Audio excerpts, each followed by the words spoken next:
All right, happy Friday. What's up, everyone? How we doing? Thanks for sticking with us. We had to start a few minutes late today because of my adventures with the German trains. So if you're still there, if you're joining in, I really appreciate it. We've got Julian here, and I think we have Judith joining us as well. Yeah, so we're super excited to be here with you. And yeah, Judith, just give me a ping if you need anything on the chat. So, welcome to our live guests. Welcome also to those of you live streaming this at your convenience. We know you have busy schedules as founders, freelancers, or full-time employees. And we just wanted to take the next hour to talk about how we're designing our careers forward in this time of a lot of ambiguity, a lot of disruption and change in AI, in the economy, in our relationship with our employers, our decision to become self-employed and start up, whether that's an agency or a venture-backed startup. So I'm really excited to lead and moderate the program here today. So I'll start with some quick intros, but first of all, what you can expect to take away from this session is how to carve a unique career path through the different career modes in your lifetime, whether that's founder, freelance, or full-time. And we're going to have an honest conversation about owning big decisions, finding and designing, a work setup that matters to us, that gives us joy and inspiration, and also, overcoming setbacks. So my name is Neil Metzler. I'm the founder of Your Next Big Thing Coaching, and I host the Your Next Big Thing podcast, where I speak with senior professionals who made a big change to get more satisfaction from work and happiness in life. If you've listened to any of my podcast episodes, we also don't shy away from talking about setbacks. So this is not your average, like, hey, I did this, then everything worked and it worked out great kind of podcast. You can find plenty of those. Yeah, thanks, Julia. And like, we want to recognize a few things. Okay, so there's a human underneath that armor. Each of us are successful in our fields, and we're on the stage here with you today. But we're also, human after all, as Daft Punk once put it. And we want to recognize that humanity in the work that we do and the choices that we make. And I hope that, you'll see here on stage as well as here in the community, if you're going through change, you're thinking about making change, you are not in this alone. So many of us are thinking about, okay, it's August, almost September in Q4. Am I in the right spot? Am I going to make a change? Is it safe to make a change? Am I even thinking about that? What does next year look like after I take a break and reset? So you've picked the perfect time to be here with us. And finally, the third key message, as always, is careers are no longer linear.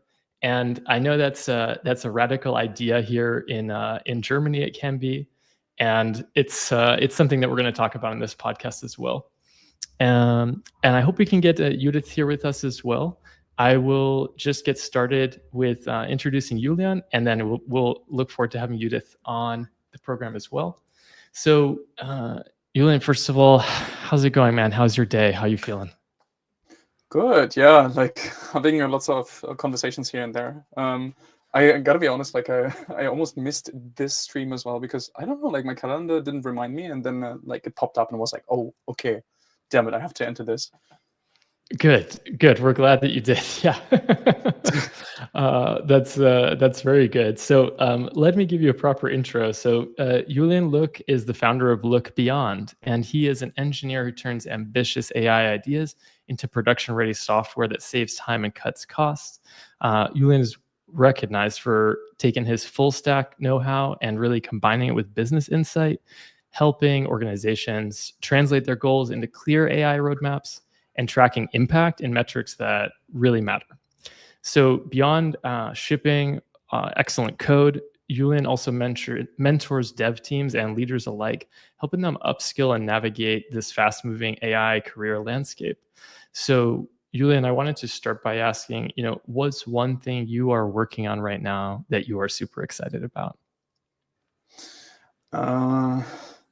Like this question. Okay, so the one thing that I am more focused on right now from an engineering perspective is everything about making AI more robust, because everyone is like talking about Gen AI, right? And I definitely see the need there, but lots of people are like not going beyond implementing chatbots. They just leave it in the ecosystem and get surprised when it breaks. So this is like something that I'm focusing a lot on right now, and it's a very interesting Super space. important. Yeah, because it has a lot of architectural components as well, and I feel, yeah, I can comfortably put myself in that position for the next years without getting replaced by AI, which is also a very important aspect, right? Yeah, Yeah, so you're talking about thinking critically about AI deployments, which I think is so cool because I often see use of AI in like departments or organizations when they're at like a low maturity level, that they think of it as like off or on, like we're doing AI or we're not doing AI. Have we rolled out AI tools to our workforce? That doesn't mean your job is done. Like what? How are we rethinking? Workflows, ways of working, like what can we really do to reinvent? I think that's a really great point as well. And welcome Judith. Hey, I'm going to hi give you a Judy. quick intro. Yeah, awesome. We all know sometimes the internet can be a bit cutty in Berlin, so great to have you with us. How are you doing today? I'm good, thank you. I'm joining from Firefox land now. That seems to work Okay. better somehow. It was a browser thing. Love it. It's 2025 and we still can't write code online. Thank you so much for getting through that. So, Judith, I'm going to introduce you real quick.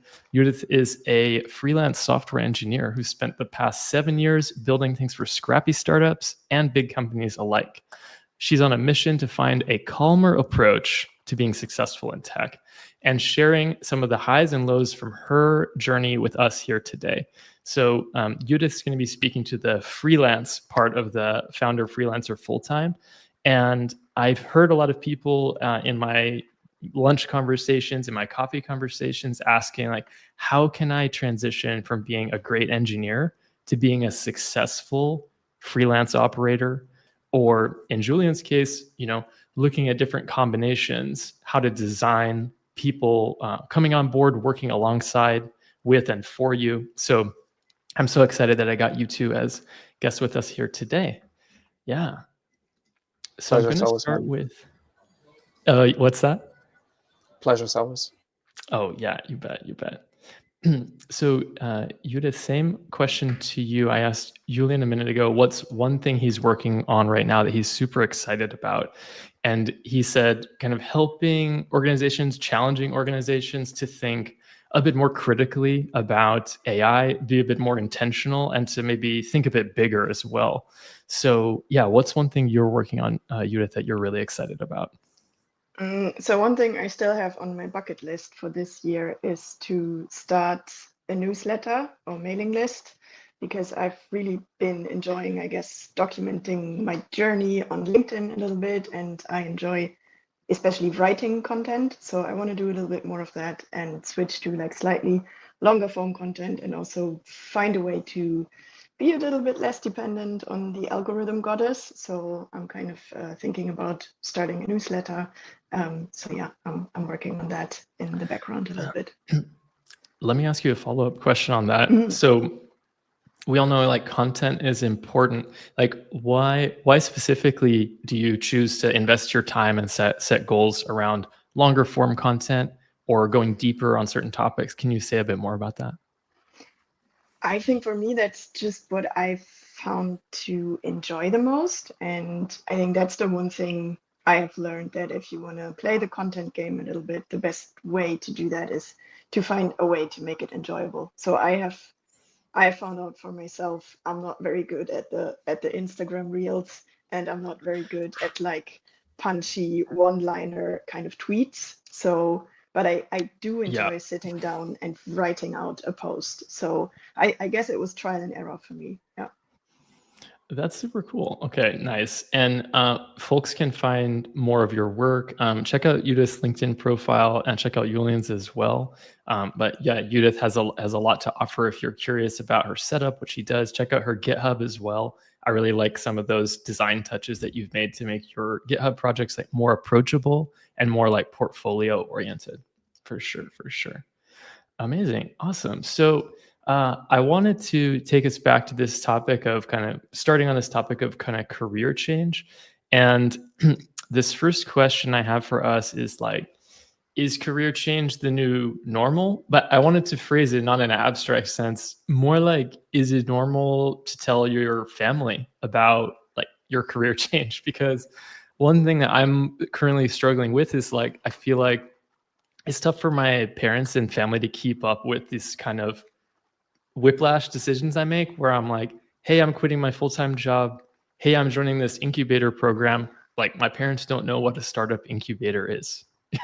They never did one. That wasn't a thing for them in their careers, in their case. And yeah, now I'm like, hey, yeah, do I tell them I'm bootstrapping? Do I tell them I'm fundraising? Like, I don't want to get them too stressed out or worried about me because it's true I'm taking on a lot of ambiguity. So yeah, I'm curious how each of you, if you want to share, is it normal now to talk about like changes and new setups with your family? And maybe Julian, let me put you on the spot with this first. Okay, tough question. I would say yes in general. So the question is, because of the rapid evolvement of technology, roles get defined redefined so quickly that things that were valid maybe 3 years ago are not really valid anymore, or need to be augmented by new functionalities and whatever, right? And we three, as people sitting in tech, I think we are getting getting a sweet taste of this every day. So yeah, I constantly feel, okay, the role that I even have right now, I need to challenge it daily. And I guess everyone needs to decide what that really means for them. For me, it would basically mean I can't tell my parents anymore that I'm just a software engineer. So I'm kind of like also on the business front, and like doing lots of talks that are kind of like beyond the scope of pure tech talk. Yeah, that's true. You're kind of stepping into a new dimension of leadership, right? Because Judith, you talked about writing long form pieces of prose, not of code, right? So there might be folks who are like, why are software engineers blogging? Why are software engineers going on stage to talk more? And Julian, I think it's really cool, like the journey that you're on right now, because I see you taking like measured risk that feels right to you, I hope. And it's awesome because we never want to feel boxed in, right? So I think each three of us is kind of defining our own lane in a couple of ways. Yeah.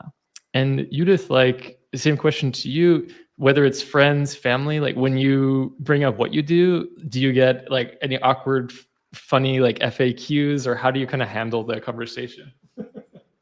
Yeah, absolutely. Like I do, and also like to the point that you mentioned, like why is a software engineer creating content or writing or going on a podcast or something?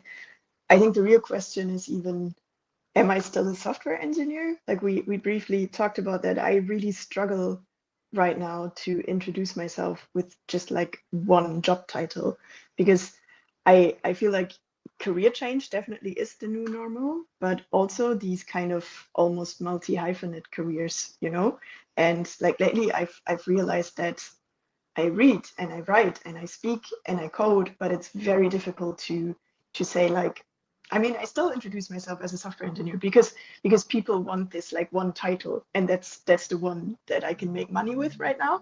But it's very difficult to phrase it accurately. And for me also, I notice a huge difference between my Berlin techie bubble and then the rest of the world, where my family, my parents, they come from like a very different background and from a different generation. So for them, I would say career change is definitely not normal. And they were very concerned, and they still are very concerned. And it's definitely more difficult to explain it to them what I do from the technical perspective, but then also the mode of how I do it, especially switching from kind of full-time employment to freelancing. Yeah. I totally feel this. It came up for me with my partner's parents as well. And I had kind of like a very deep like personal conversation with my father-in-law, because he has a career in history and startups, and he told me, he was like, Neil, don't like take loans or credit to drive your venture. Like, to don't go into like personal debt to drive your dream.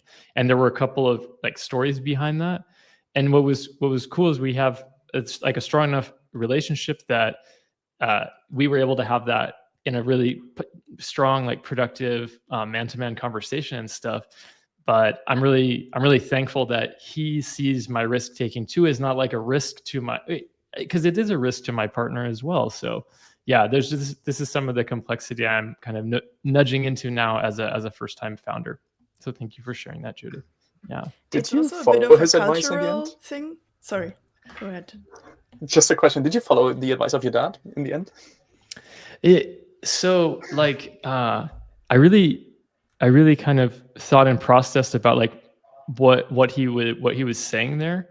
And what I've taken it to do is to think like a bit more critically about my fundraising steps, and because I'm bootstrapped pre-seed and currently raising an angel seed round. And yeah, it's tough because I don't know what I don't know, but I think it was a good like sense check where he was like, "Hey man, have you got your head screwed on straight about this? Because like it can get bad, you know." So we all need people to like speak up and let us know. He wasn't like, "Hey, I'm deciding for you." He was just like, "Hey man, keep this in mind," you know. So yeah, it was a really good conversation. I got a lot of love from him, and he's been there for me a lot. So it's my wife's father. Yeah, cool. And Judith, you're sounding great. And Julian, thanks. I got your note. So Judith, did you have one more question on that? I just mentioned that I think it's a cultural thing also. I would say that like, Yeah. Germany is a very employee-centric country, and we don't really love taking risks around here. I would say like in other countries, like especially the US, I think it's much more common. I heard at some point that I think Yeah. a third of all US Americans are freelancers or self-employed at some point. So I think like taking risks is a lot more encouraged in other countries, but like in Germany, we're still, if you tell people you're self-employed, they go like, isn't that risky? Yeah. Right. Yeah. It's so interesting, right? Because there's this security versus skills growth opportunity, right? Where if you're set up, if you kind of break through as a freelancer and you've got access to great projects, great clients, then you might have more opportunity to see more cutting edge projects than if you're only in one internal kind of innovation flow. But there is that like crossing over to kind of get there, right?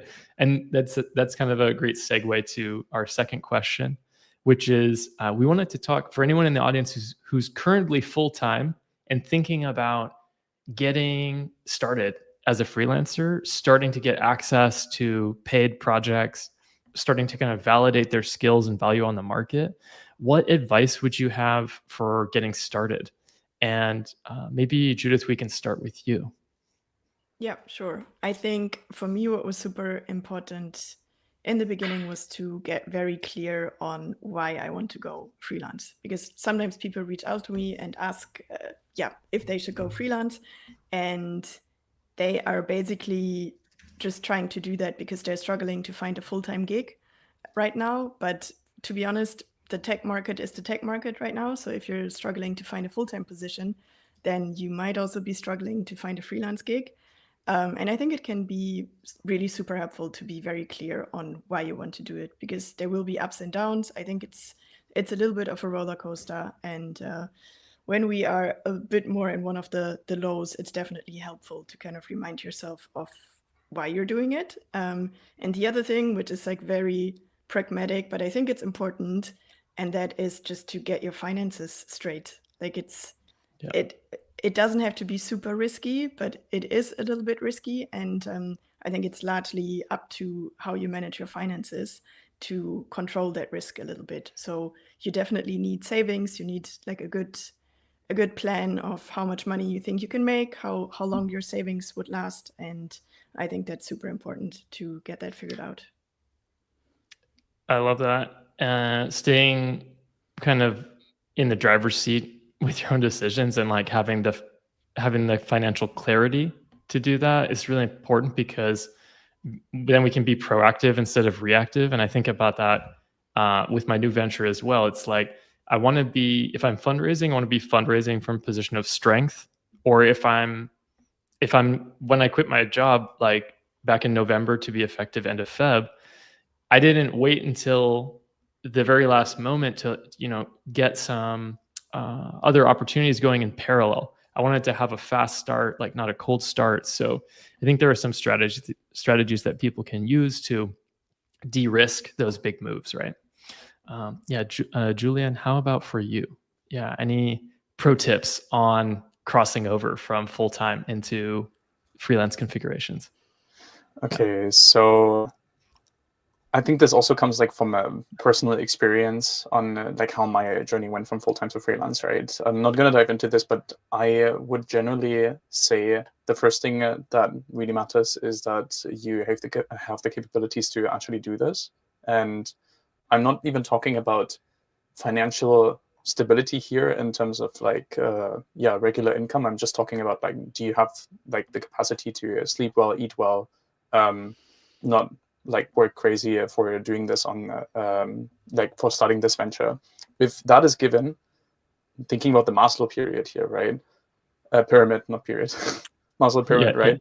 You can actually like elevate yourself to the highest level, which is self-fulfillment. And this is where I kind of like see this change, because we've been talking about what redefining your career means for you. And I think freelancing or being self-employed is kind of the best way to figure that out. So you're kind of like finding a sweet spot between defining your own role versus figuring out the market. So there's a lot of things to explore. And I think in the initial period, it will rarely be something financially prosperous. You'll probably have a long exploration phase, but exploration usually means growth, right? And I think this is what I want to this is what I like want to compare, right? You have exploration phase, exploitation phase. So freelancing definitely puts you in a very good position to explore yourself, and that's always a good thing. What you mentioned made me think about why freelance. Like, what can freelancing offer? Like, what are the life design or career design advantages of a freelancer position? And I think we talked about some of the risks. What are some of the upside? Like, what are some of the favorite things that it's given you access or opportunity to? Judith, please. Yeah. For me, the main thing really is freedom and flexibility. I think to work wherever I want, from wherever I want, whenever I want, have a lot more autonomy also on the kind of projects I take on. Of course, we can't say no to everything. At some point we do have to make money, but I feel like I'm a lot more in the driver's seat. I think I can really make more strategic decisions, try to shift gears a little bit if I feel like I want to, maybe try out something else, go into a different industry, but really just this mode of kind of waking up in the morning and being able to structure my work around my life rather than the other way around. That for me is super important, I think. Yeah. That's so cool. You talked about the freedom there. And I think it also, when you're able to deliver in that kind of setup, like as Judith, Neil, or Julian, instead of, for me, it was like, oh, I'm Neil at Amazon. So when I'm emailing you, it's like, yeah, but you're getting an email from like at Amazon.com. So I am one of many. When I am standing on my own 2 feet and I'm able to bring value, connect, do something, it's like a different type of that autonomy. And I think that changed the way, when I went back to full-time, it like changed the way I thought about being inside a company. It actually made me love certain things about being in a company I hadn't appreciated before, like structure, rapid feedback.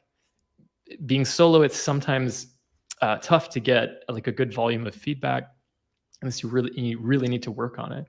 But it also made me think, like, certain things are kind of unusual about working in large organizations, and I had to sort of retrain my brain to to be like effective in a large-ish organization after being solo.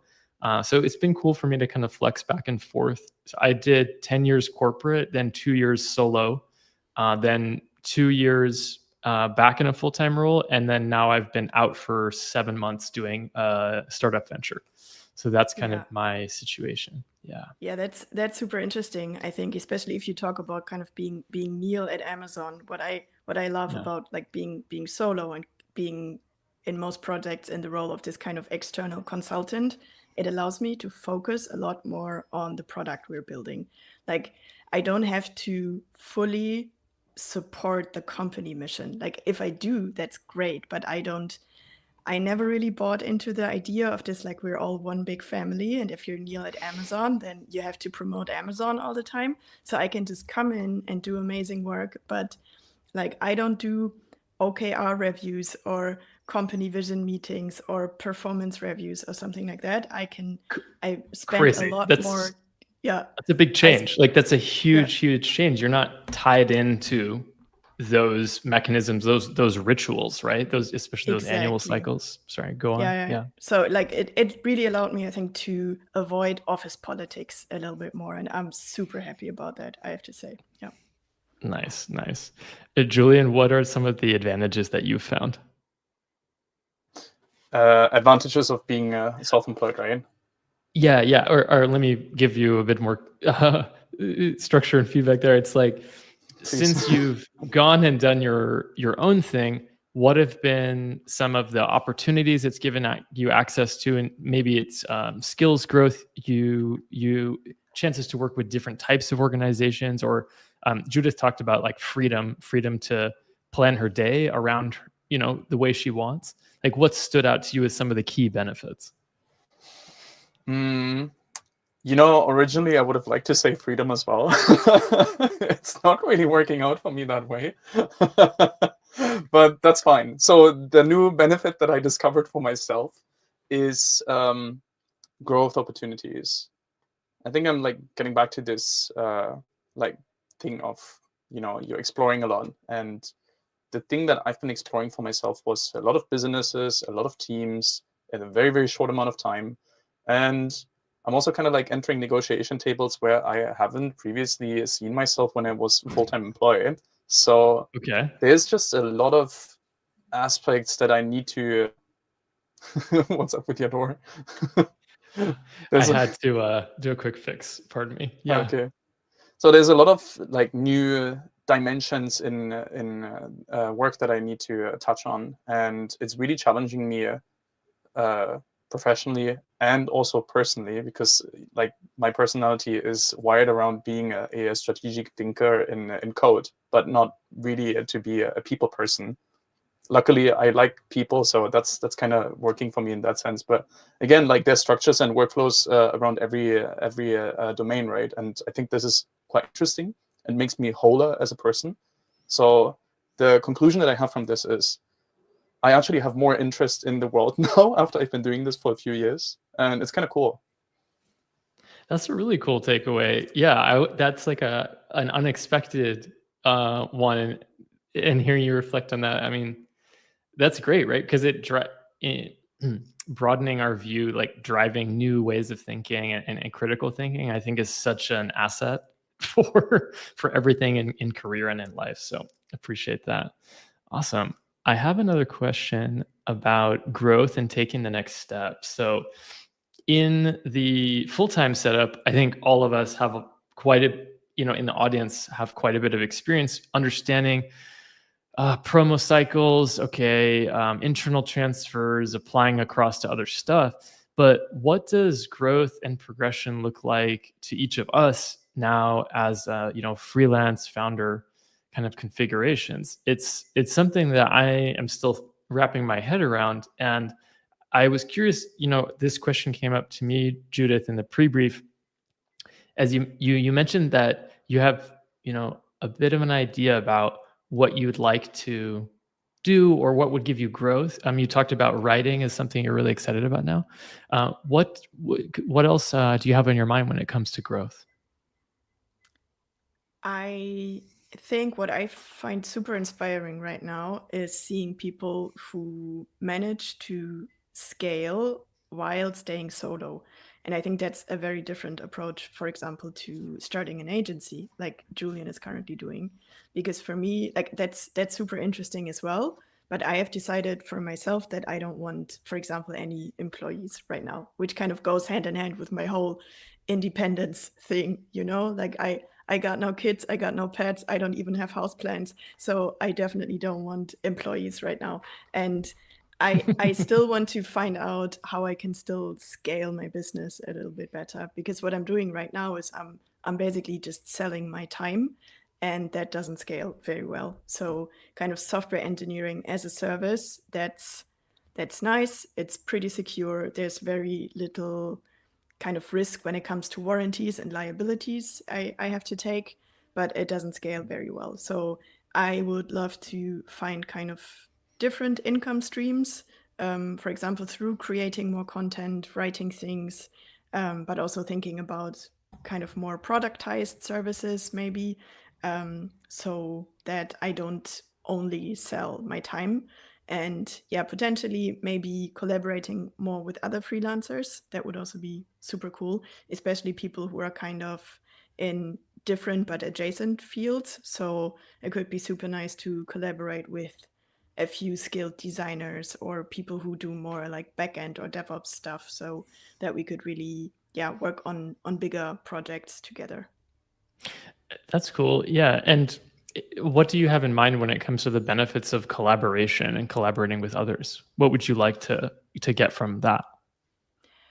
I think to offer like a more well-rounded service in a way, because right now I cannot offer you to really build and deploy an entire product. Like I can do some parts of it, but there's parts where, it would be a bit scrappy if I did it. So I do like a lot of front end stuff, and then people sometimes ask me to do the design as well. Yeah, it's not going to look good if I do it. So I would rather bring in a designer who's really good at what they're doing. And that way we can really offer customers and clients a more well-rounded product and service in a way. Yeah, and I think it's also super cool to just support other freelancers and see who you work well with, and build a bit of a community of people who can bring in projects together, I think. That sounds great. I'm going to do a quick identification here in case you're just joining us midway. I'm here with Julian and Judith. We're talking about founder, freelancer, full-time, how to design, more satisfaction from work and happiness from your life. And I wanted to catch up on just a couple of the comments here. We have some great activity in the chat. Joey here mentioned that when he thinks about this topic, he's like, in terms of revenue streams, diversification, monetization, he's excited about content, product streams, and how to get more leverage beyond like trading time for cash. I think that's a huge topic because trading time for cash can be linear. It can grow in a linear way, but we have, finite time, and finding ways to develop multiple income streams or multiple bets out there that you can lean on at different times of your life, I think is really important. Thanks for raising that. Yeah. And Alexander mentioned that he is a growth hacker who starts vibe coding recently and getting into this. And he's excited for any tips and hints. Well, Alexander, that's awesome. Definitely check out some of Judith's content and Julian's content after this as well. This is really nice. I wanted to call back to a friend of mine, Beer, who is here. And he's currently a freelancer. And I believe, Beer, that you have a couple other endeavors as well. I hope you'll be announcing soon. But yeah, he talked about parents and friends here in Europe being more risk focused, asking questions like, are you sure? Or is this a good time?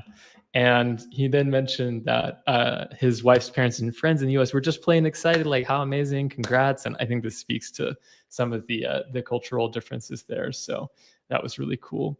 And we've got folks joining from around the world. So Alexander's in Madeira. Welcome, Alexander. Yeah, awesome. Mohammed, welcome in. And I saw Sobia. Yeah. So we have Sobia joining from Pakistan as well. So we've got multiple time zones coming in, and that's pretty awesome. So welcome. Great to have you here. Yeah. So Julian, I'm going to come back to you with the train of thought there from Judith about the benefits of collaborating with others, about maybe more of this. I don't want to put a label on it, how you would describe your setup, but can you tell us about taking some of those steps of getting others involved in the work that you do? And I can also speak about how I've gotten the first other hands involved in the work that I'm doing as well. Yeah. Yeah. To be honest, I think like you'll have more experience in this than I do. My approach is to actually, I think like I'm matching Judith in this one. I am looking for professionals in specific sectors that I'm not really good at, and maybe also don't want to get involved in, and then offer a more well-rounded service around the things that I want to enable people with. And yeah, this spans design, which Judith mentioned, business talks, negotiations, sales, marketing, and then like some key things in software engineering itself that I'm not really good at. So Judy, for example, is a very versed full stack developer, and I think like I have nowhere that experience that she has in that field. So yeah. Originally, we also kind of like chatted because we thought about like collaborating on some stuff, and this is kind of like how I like to expand my network right now. So that's the first step. If having employees at some part is an option, I definitely consider that. I think the broad idea is to have more brains on one common mission, which kind of diversifies or makes the product greater in a sense. I wanted to touch on that, Julian, because I've been thinking a lot about that. So since I changed my role on LinkedIn to Stealth AI Founder, so it's sort of a placeholder. If folks don't know, on LinkedIn, going in stealth means you haven't announced yet what your product or solution is. You might be talking a bit about the problem space that you're playing in. So the problem space I'm playing in is sports, business, and media. But I haven't like announced what the solution is yet because it's a very competitive space. It's faster to build than ever with AI. And until you really understand your traction and your moat, then it can be hazardous to build in public. Others are choosing to build in public intentionally. And there's some wonderful podcasts out there. And I think there's pros and cons benefits to each approach. But I wanted to come back to what you said about mission and mission-oriented talent, because this missionary versus mercenary topic, which Beer, thank you for mentioning that today at our brunch. I'm trying to have the best of both worlds. So I'm currently working with a couple of freelancers on, hourly basis and getting started, and over time, like formalizing it a bit more. But it's compensated work. We have NDAs and contracts in place. And this is helping us build an internal POC and really accomplish the milestones we need pre-launch. And I've been bombarded by offers for like outsourcing, offshoring, nearshoring, staffing solutions. Like I got one of my first cold calls today. And I was like, bro, this is crazy because I'm coming for 15 years in sales. So I picked up and I was like, I respect your hustle, but this is not the time for us to talk about this. And so it's funny. Like my goal is to really attract talent into my circle that are passionate about the problem space and the tech that we're building with. And most importantly, are passionate about the customer outcomes that we can achieve. Because as you both mentioned, when you work solo on only one slice of the solution, it's different than coming to a customer or client and giving them kind of an end-to-end business outcome where there's a measurable before and after. And I find that really super satisfying. Like that's my goal. That's an aim that I'm always keeping in mind, is to create like a before and after effect for customers. So I think there is a time when you need to add talent with other skills other than yourself to do that.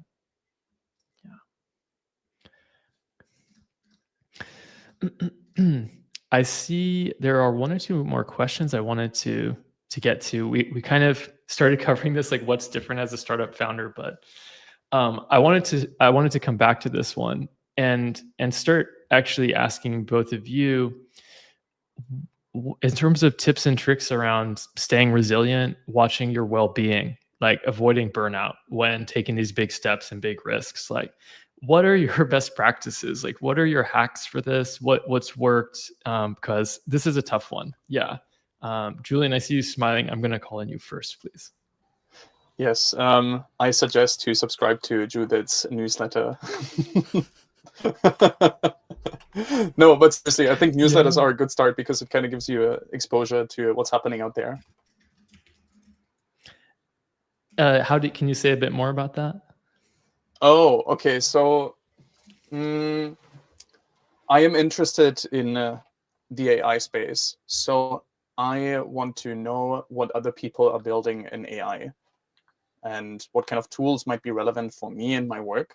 This is stuff that I'm passionate about, and that's why I I want to invest some time every day to see what's changing for me and also in the world.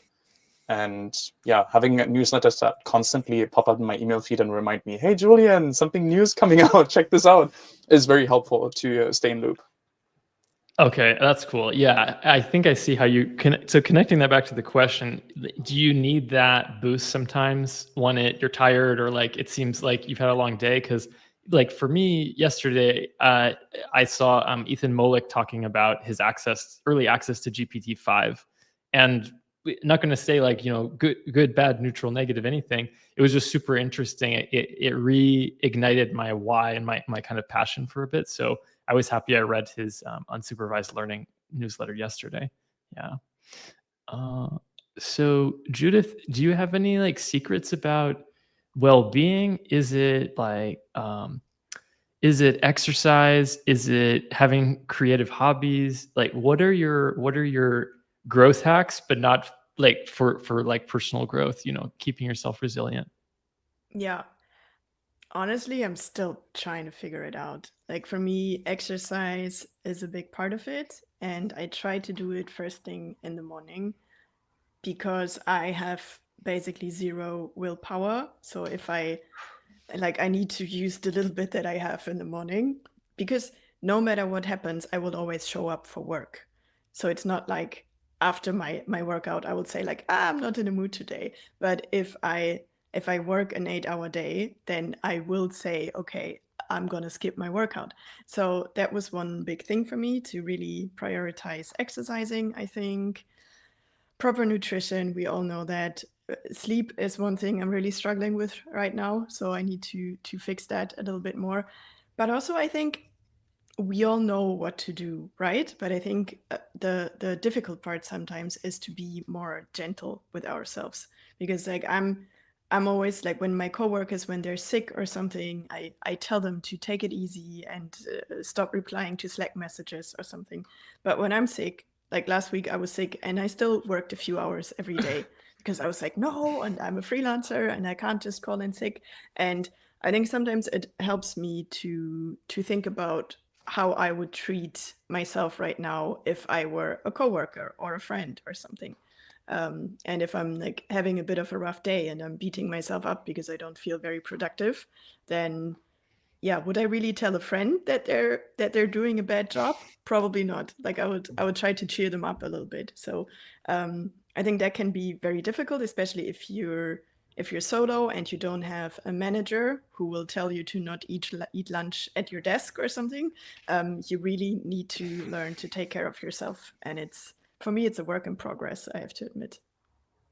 Thanks for sharing that. Yeah. you talked about like persistence, the self-talk, reframing, and there's a lot of kind of more advanced techniques that you mentioned there. So yeah, would really encourage folks think about that as part of their strategy, right? Because we have these brilliant skills, but when we're not at our best, we aren't really giving our best either. So it affects outcomes. I wanted to highlight some of the follow-up comments here in the chat. So Joey said, we only have 100 energy packets to use throughout the day. And this is great. So yeah, we have a couple more really interesting comments we're going to get to in a minute about the how-to. I see some about pricing, about impacts of AI. So we're gonna finish the last 5 minutes of the stream with that. But I wanted to just tell a story on this resilience topic first. Because we were going to talk a little bit about like startup and founder life and what's different as a startup founder. So today I had an investor no-show a meeting with me. And this was particularly painful because maybe painful is an exaggeration. I felt irritated because I had been really excited for this meeting all week. An advisor had been prepping me really well for this meeting with like an ecosystem champion who could unlock not just this one meeting, but like 2 or 3 additional follow-up meetings. And I stayed up last night. I had meetings and events all day in town. I stayed up actually till somewhere between 2 and 3 in the morning, like really, really getting this deck, this investor deck, my first proper investor deck for this venture, up to a grade where I was like excited to go and share it. And so I went to sleep and I woke up, and this was going to be a 9:30 a.m. meeting. And I woke up, and instead of feeling tired, I felt sort of like, yeah, man, like we are kicking ass. Like we're doing this. This is our thing, you know. This is exciting. So I felt juiced. I didn't feel upset with myself or the situation that I needed to be ready for this 9:30. When the person like no-showed and flaked out, I was just like, bro, really? Like, come on, you know? But I was really grateful for one thing. Like, so after I brought that irritation down, I went and had brunch with a good contact, like a peer as well afterwards. And that helped get me going again. But I really felt like, if I had been full-time in this situation where I'd stayed up till 2:30 in the morning on a presentation, and I'd gone to a client at 9:30 and they'd no-showed me after weeks of like preparing this meeting, curating, getting it all set up, my reaction wouldn't have been like, bro, are you kidding? It would have been like, I need to make a change. Like, this is too much. Why am I doing this for someone else? Why am I giving my sweat equity for a salary, you know, for a paycheck? It's different as a founder. It's different when you have serious skin in the game. So I'm thankful. I'm finishing my Friday like on a thankful note. And you better believe I've rescheduled that meeting already. So I'm not letting this investor get away. They can run, but they can't hide. So Can I ask a follow-up question on that? yeah, please. Yeah. Do you sometimes feel like there's like a power imbalance or like a bit of hierarchy? Because that's something I really struggle with. Like when I go into a project as a freelancer, technically what it should be is like business to business on an equal level. But most of the time it feels like I'm somewhere here and my client is somewhere there because they got the big funds. And it sounds a little bit like it could have been similar with you and the investor because they got the big funds, right? But I think that's something I definitely need to learn to see myself as a business owner, even though like a small one. Yeah. But I think it's really shitty that they just flaked out and stood you up. But yeah, I'm wondering how that felt for you, I think. Yeah. And I mean, I stayed for an hour and staked out the area and went to try and find them on their desk as well. Like, not like to be mad at them, but just to be like, oh, did you get caught up with a family thing at home? Did you have to reschedule something? Like, Yeah. did your previous stuff run over? Maybe your your car broke down or you got stuck on the S-Bahn. Like there's a lot of stuff. There's a lot of legit it was maybe your in phone person died, right? even. It was in person. It was in person. So I That's was so much worse.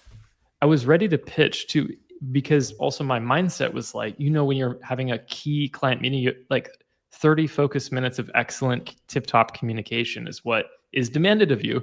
So when you get super up for something and it doesn't happen too, your nervous system is a little bit like still humming, So that was tough as well. Yeah, I think there's two approaches here coming from, enterprise sales and multi-million dollar negotiations. There can be big egos in the room, mine included.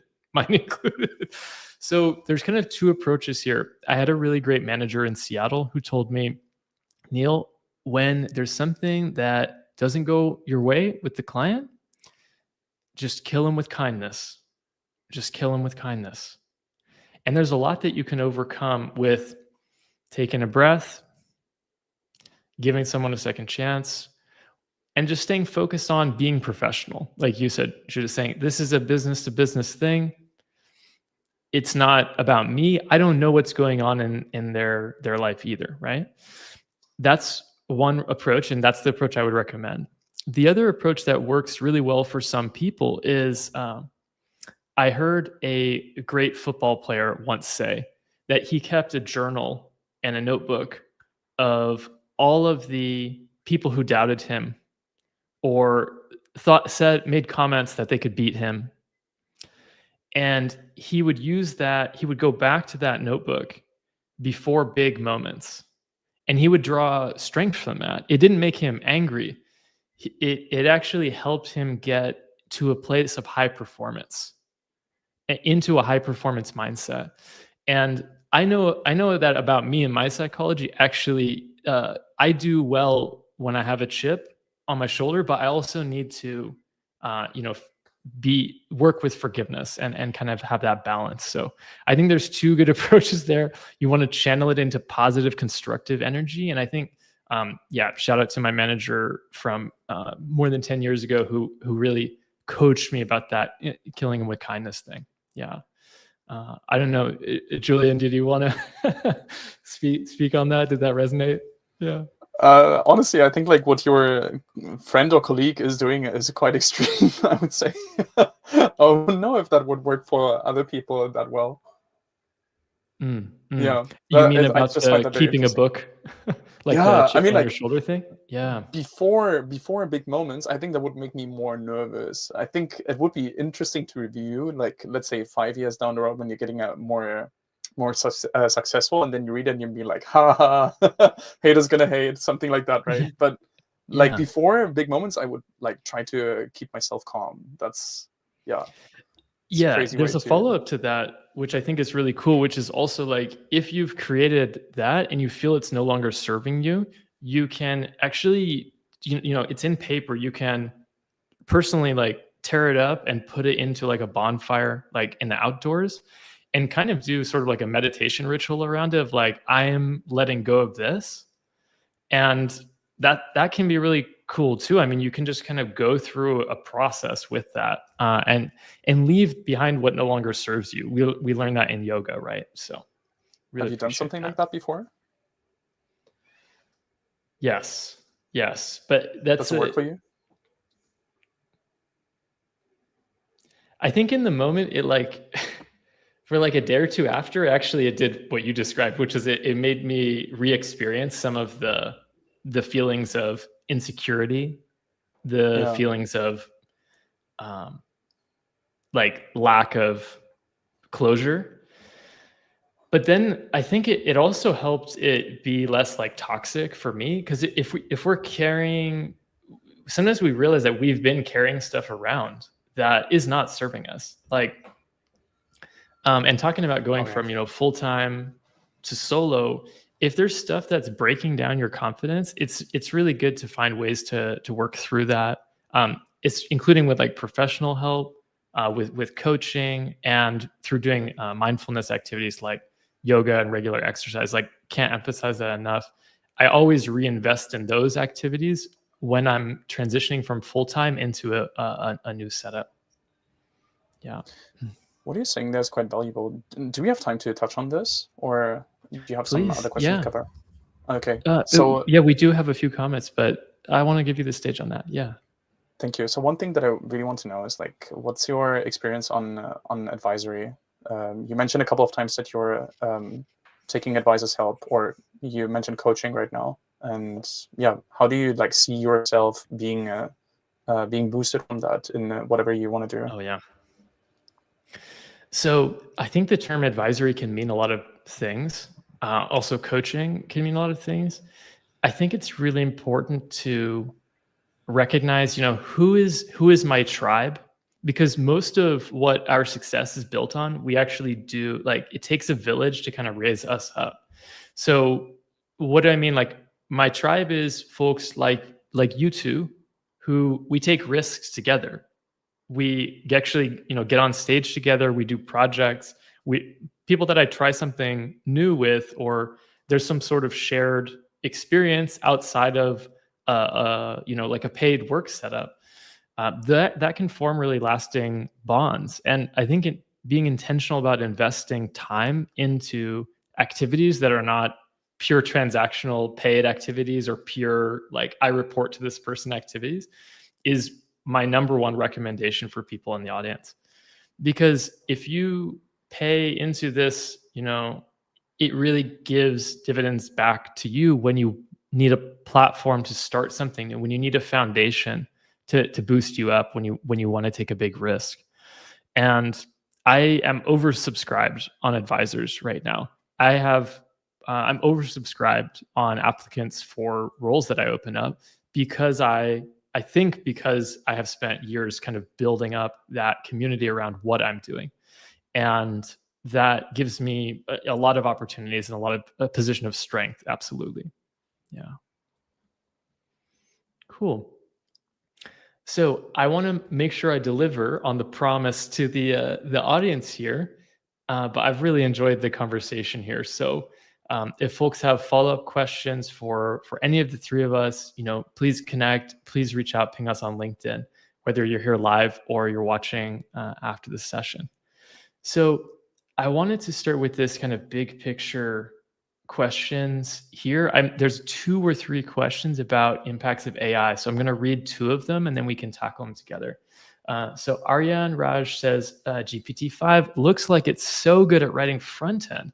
As human front end developers, what do we really need to focus on while learning web development? And I wanted to kind of combine this a bit around like the value of the work that we do. So Pepe says, thinking about hourly billing, how do you think AI is going to affect, I guess, our ability to think in terms of hourly billing? I mean, if we are writing code faster, what does that mean for pricing? Or are we selling our value differently? So Pepe, thanks for that question as well. Yeah, where would you like to start on that? Maybe Judith, did anything stand out to you there? Yeah, both questions are super interesting. I'll start with the second one, maybe around the hourly billing, because I do think this model of kind of hourly pricing is flawed, and it has been even before AI a little bit, because it's not just AI. I think, like, in general, when you kind of bill by the hour, you will always get the same amount of money, whether you have a very productive hour or not. Like, sometimes we all know that, right? Like, sometimes we feel like we're on top of the world. Oh, yeah. And yeah, in an hour we can basically ship 3 features, and other days, after 8 days, 8 hours, I feel like I barely managed to do anything. So I think that's a problem in general. I don't know if AI probably makes it even more extreme, because I guess hourly billing can be a little bit unfair in both directions. So yeah, I think we do need a different strategy, and things kind of like productizing services might become even more interesting. And for the other question around like what we need to focus on, I think it becomes even more important, I think, to focus on the more human part of things. So like everyone is asking, like, will AI replace us? I think we need to learn how to use it to our advantage. And I have already noticed that in my projects, even if I go in there as kind of a front end or full stack developer, what I end up doing most of the time is just communicating a lot. Like most of the time, I'm some sort of communicator between project management and engineering management and the developers. And that I think AI can't do yet, at least. And I think the best way to not get replaced by AI is just to like be delightful to work with, you know? Like that's honestly that's Let's go. why people kind of hire me. My tech skills, like honestly, my tech skills are completely average. I'm not an exceptional coder, but somehow people like to work with me, and that's something that an AI can't do. So I think that's super important to focus on. Just be kind, be empathetic, be a nice person to work with. I think that will become even more important. Yeah, I like to call these human skills and not Yeah. soft skills because, you know, yeah. So that's love what you shared there. Julian, do you want to build on that?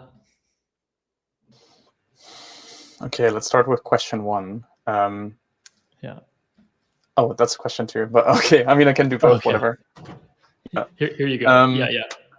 I find this question interesting because GPT-5 was released yesterday, and I already saw so many comments on LinkedIn of people trying it out, and I also got my hands on it already, building a small prototype, and I was, let's say, semi-impressed.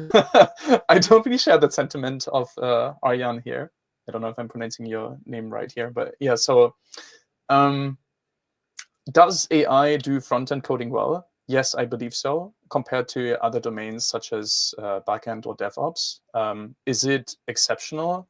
Not at this point. And I think the overall bottleneck is the complexity that AI needs to overlook. And with growing maturity, it's still not like getting there. Talk about a few years. I think that will change. But I definitely agree to what Judy says, that like it really matters whether you use AI or not. It's I see such a stark difference between software engineers that are using AI today and those who don't. Like what kind of tremendous difference it makes in the let's call them productive hours when you're actually writing code, and then you can focus more on the strategy part that Judith also mentioned, right? I wanted to jump in here because this has become really clear to me. So I'm now, managing engineering talent for the first time in my life. I've managed some solution engineers before, but now like proper data scientist, data engineer, and full stack devs, I'm, directly managing. And so it's caused me to realize if in university, if people are graduating and they are banned from using AI tools in university, when they come into an internship, like at our company or another startup, and they're going to get asked in meetings like, cool, why don't we set up some time in your calendar? We can just share screen. I want to see like how you're working in Cursor or how you're working with GPT-5. And the answer for our next generation of students cannot be, what is Cursor? Shit. It just that won't work. We are doing a disservice with our education institutions if we're doing that. You're not equipping students to succeed. And yeah, so just a quick sidebar on that. Appreciate that. Julian, did you want to weigh in on this one about this? Okay, we can write code faster. Like, what's the pricing strategy? Someone in chat also shared a link on value-based pricing. But yeah, any thoughts you want to add on this? Yeah, I think Pepe already answered the question halfway, which I find pretty cool. There's different approaches to that. You could stick to your hourly rate, and you basically just promote what your code is worth. Then obviously your value will decrease over time. And I think this is where it gets interesting, right? Like it's not like programming, yes, will become deflationary. The overall value as a software engineer will not. And I think this is how you should justify your rates in 2025 and beyond. I like that. And I think combining that with Judith's point about it's not like my skills in a vacuum. It's how I relate to team members, relate to projects, how I communicate. Like how do you share updates? Like, yes, we have Trello, but it's like, yeah, we also need to give, verbal updates and one-on-ones. Are you easy to work with? So I think that's a really good point. So we are coming to the end of today's live stream topics. I really hope that folks have enjoyed, got some value here. I wanted to leave you with an opportunity. If you are thinking about making a career change, check out my website. I have my method for making a career change with less friction and fewer setbacks. It's at neilmetzler.com. You can check out the infographic. I have a TEDx talk from ESMT Berlin up on YouTube about my career change stories. So if you heard anything I shared here, I gave you just the tip of the iceberg on it. Definitely check out my TEDx talk. And yeah, you can follow me at cloud_champs on Instagram. Get after us on LinkedIn. And I will just invite Judith and then Julian to close out with, where can folks find more about the work you do? Yeah, Judith. Yeah, LinkedIn for now, mostly. Stay tuned for that secret newsletter. I should have probably just created it before so that I could share a link, but I don't have it yet. But it's in the making. But for now, yeah, LinkedIn is the best place to connect. My DMs are open there, I think. So yeah, feel free to reach out anytime. Super cool, super cool. And Julian, where can folks learn more about the work you're doing? Yeah. Yeah, LinkedIn. LinkedIn is the new Instagram. Totally. Oh my goodness. That's like, yeah, we can take that one offline. Yeah, for sure, for sure. So cool. All right. Well, I've really enjoyed this. If you've enjoyed it as well, please give a like, drop a comment on the video. It helps us promote the channel, and it helps us, bring more folks together to have conversations like this in the future. So all the best for your next career step. And I hope all of you now go and reach your next big thing. Thank you so much. Thanks, Judith. Good luck, Thanks, guys. Julian. Yeah. Thanks, Neil. Have a good weekend. Thanks. You Bye. too.